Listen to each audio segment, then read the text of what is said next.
اسی اثنا میں کفار کا لشکر بھی آن پہنچا اور خندق کو دیکھ کر حیران رہ گیا، کیونکہ جنگ کا یہ انداز ان کے لیے بالکل نیا اور انوکھا تھا۔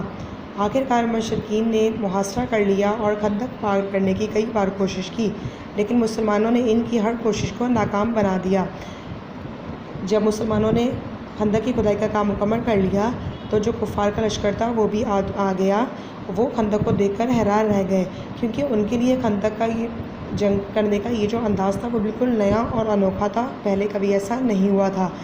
جو مشرکین مکہ تھے انہوں نے جو تھا ارد گرد جائزہ لیا اور خندق پار کرنے کی بہت بار کوشش کی، لیکن مسلمانوں نے ان کی ہر کوشش کو ہر بار ناکام بنا دیا۔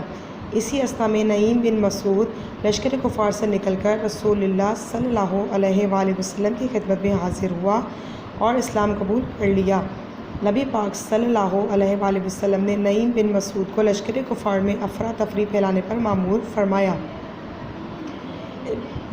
اسی دوران جو نعیم بن مسعود تھے لشکر کفار میں سے وہ نکل کر رسول اللہ صلی اللہ علیہ وآلہ وسلم کی خدمت میں حاضر ہو گئے اور وہ مسلمان ہو گئے اور انہوں نے اسلام قبول کر لیا۔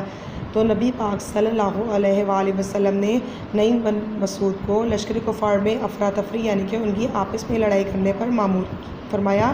انہوں نے اس کام کو بڑے اچھے انداز میں انجام دیا، جس سے بہت جلد لشکر کفار میں پھوٹ پڑ گئی اور وہ ایک دوسرے سے بددل ہو گئے۔ نعیم بن مسعود نے اپنا کام جو تھا وہ بہت اچھے طریقے سے انجام دیا اور جو لشکر کفار تھے وہ آپس میں ہی لڑنے لگ گئے اور ایک دوسرے سے بددل ہو گئے۔ پھر اس کے ساتھ ساتھ آندھی اور طوفان عذاب الہی بن کر ایسا آیا کہ دشمنان اسلام کا تمام کھانے پینے کا سامان اور خیمے تباہ ہو گئے اور کفار گھبرا گئے اور نامراد واپس چلے گئے۔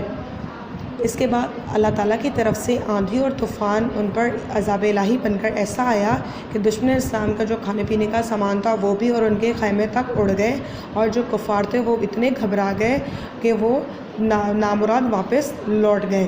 اس طرح اس غزوے میں کفار کو ایسی عبرتناک شکست ہوئی کہ انہیں پھر کبھی بھی مدینہ کی طرف آنکھ اٹھانے کی جرات نہ ہوئی۔